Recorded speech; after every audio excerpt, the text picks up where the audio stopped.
Hi there. Thank you for joining me today. We believe that part of having a really purposeful and God glorifying singlehood and a purposeful and God glorifying relationship or marriage is to make sure that we also are good stewards of our resources, especially money. So, today I'm going to share with you the budget sheet that we use. This has been of tremendous help to me when I was still single, and this has been of help to me and my husband as well now that we're married, to make sure that we are able to track where our money goes and we're able to save up and have our keep for emergencies and what have you.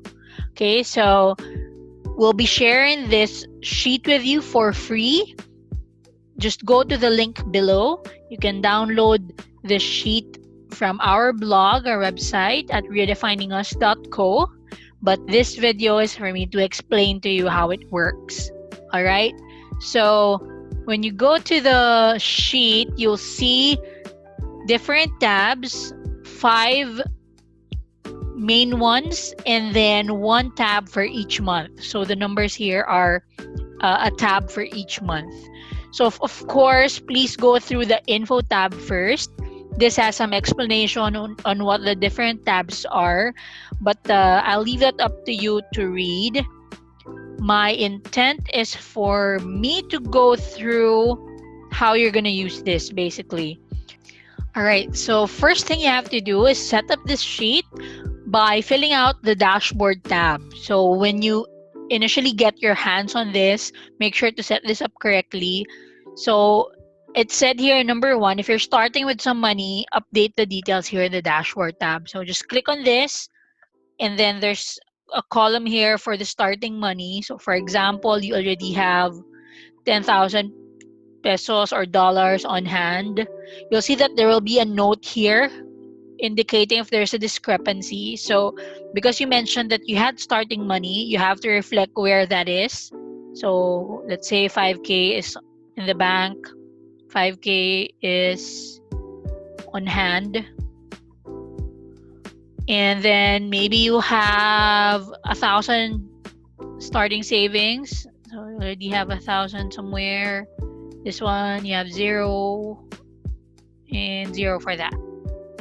Okay, I've put in the wedding fund, by the way, because I'm hoping this will cater to people who are preparing to get married. If you're not getting married, you can just ignore that piece at the bottom. Okay, so after that, you have to, as per number 2 here, fill out the budget tab with your expected monthly income and monthly expenses. Okay, so don't worry if there are months where it will be different. Put in here your usual budget. And there's a note to only edit the fields marked yellow. But if you need to change the category, you may rename it accordingly. Alright, so let's go to the budget tab to do that.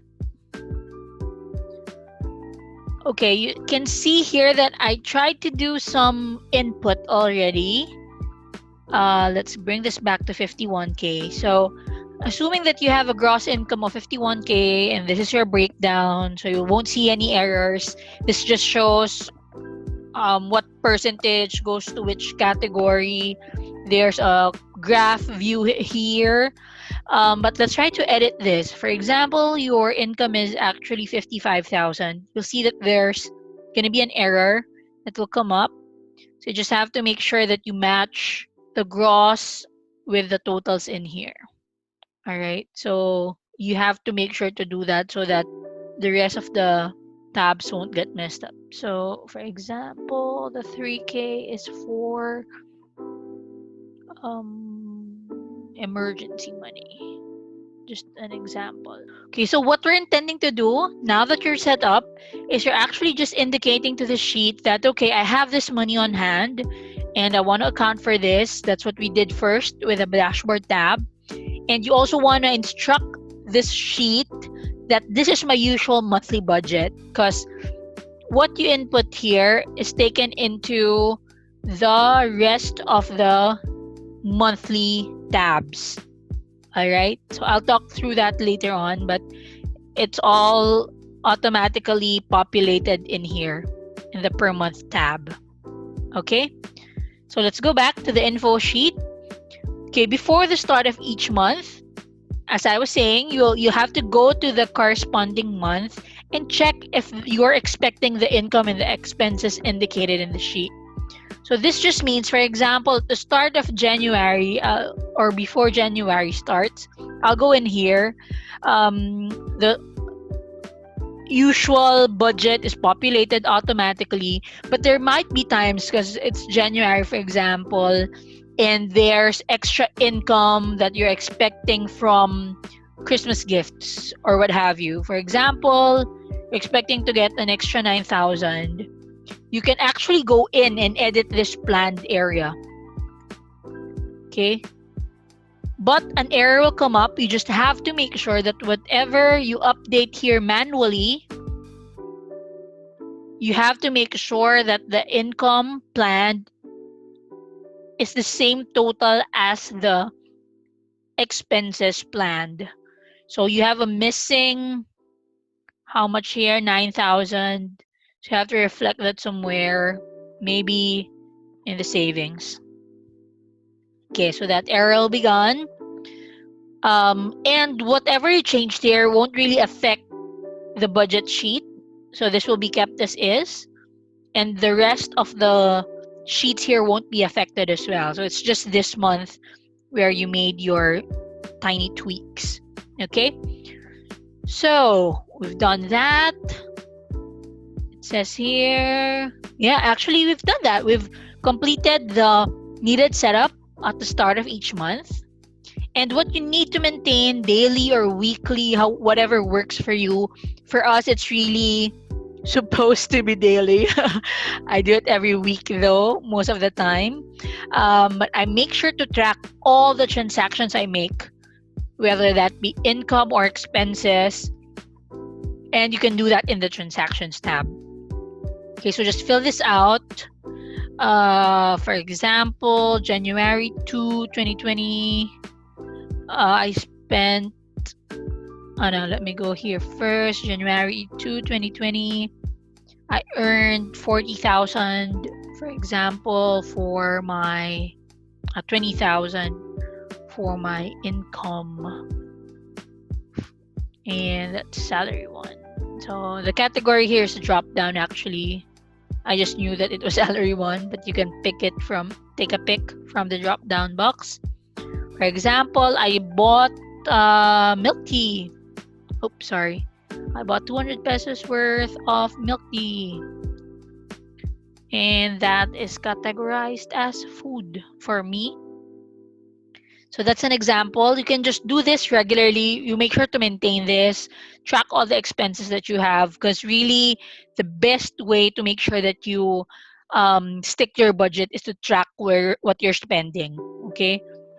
So what does it say in the info tab? Okay, it says after we've done that, we go to the dashboard tab with the money that we have on hand and the money in the bank and our other accounts. Okay, so this is where it gets tricky, because you have to make sure that you do not only track your transactions, but you actually track how the money moves in your bank account and in your hand. So here we said that we had an income of 20,000.